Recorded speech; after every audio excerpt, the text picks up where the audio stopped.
musik Jawa itu sudah kental di kuping saya dari saya kecil, terus hingga besar, menyukai campur sari modern atau sekarang disebut dangdut modern yang pertama kali dipeloporkan sama almarhum Pak Didi Kempot.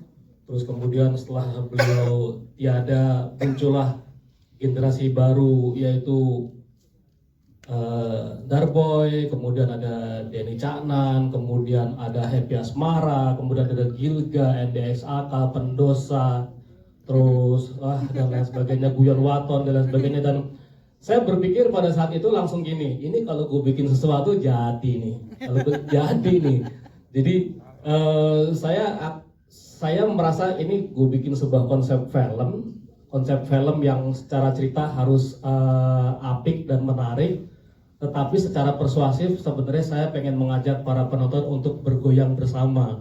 Jadi menghadirkan sebuah konser dalam bioskop kayaknya belum pernah nih ya.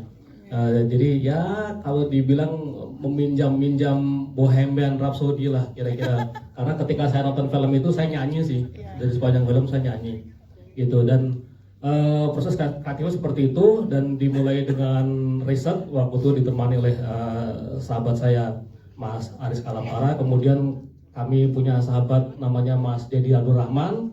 Kita meramu konsep itu dan kemudian kita bertemu dengan Mbak Ajeng untuk ini rasanya harus diwujudkan seperti itu.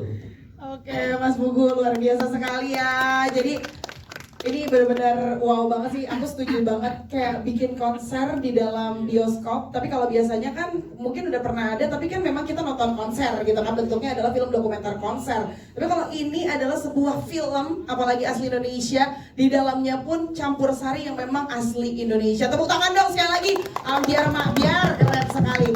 Tapi Mas Pugu memilih Happy Asmara dan juga Gilga Sahid dan geng Konco Senang ini, kenapa sih Mas? Dan kenapa harus mereka, dan sejauh mana proses untuk masuk ke dalam karakternya masing-masing? Enggak, kalau Happy sama Gilga emang harus mereka sih. Iya lagi. Harus mereka sih. Iya lagi.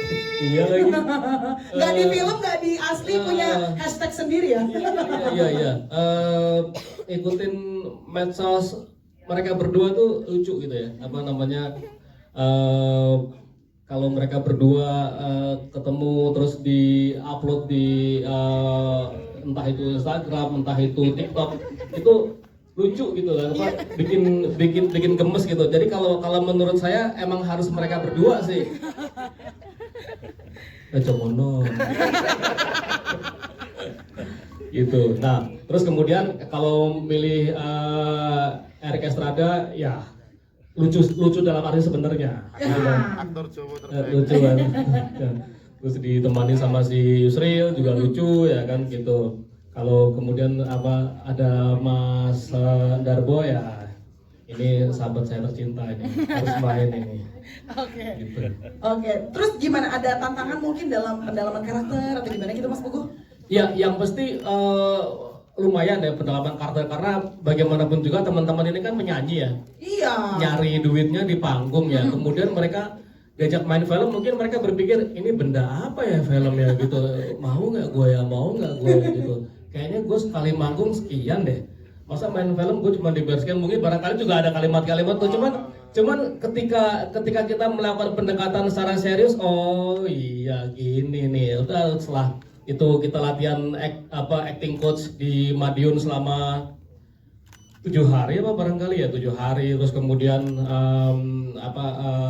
setelah itu setiap kali syuting kita ada latihan sebelum syuting, dan saya juga kagum sih mereka kok tiba-tiba menjadi orang lain gitu, kayak Gilga menjadi Jeru, dan kemudian Evan Los menjadi seorang Rick yang berangasan, dan kemudian si Happy Asmara menjadi seorang Betari putri keraton yang ayu, lembut, manis gitu.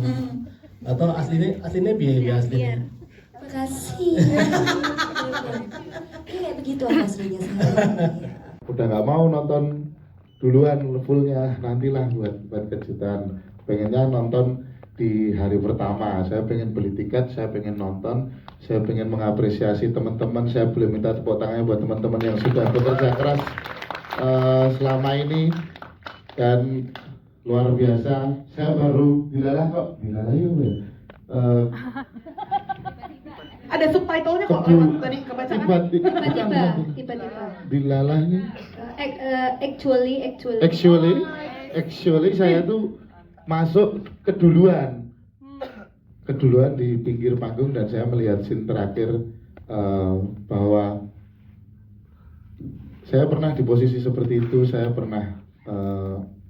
pernah pengen membuktikan kepada orang-orang di sekeliling saya bahwa saya memilih hidup saya, menafkahi diri saya, menafkahi keluarga saya lewat jalur musik. Dan ternyata puji syukur sampai sekarang pun saya juga masih berjuang. Dan di film itu kayak mengingatkan saya zaman dulu saya pertama manggung, yang dulunya digaji pakai Besek. nggak digaji, yang penting manggung, bahkan biar masuk pamflet pun saya rela bayar gitu biar bisa masuk pamflet. Terus hingga pada sekarang akhirnya puji syukur bisa hidup dan menghidupi keluarga saya dari musik. Dan semoga film Ambyar Makbyar ini menurut saya film perdana di era kita ya, yang masuk ke bioskop musik campursari, musik dangdut Jawa bisa di bioskop. Semoga bisa menjadi barometer, bisa menjadi industri baru buat dunia film, dan semoga semoga tidak cuma Ambyar Makbyar, bahkan ada film-film selanjutnya. Dan tentunya Pak Puguh nulis lagi Pak.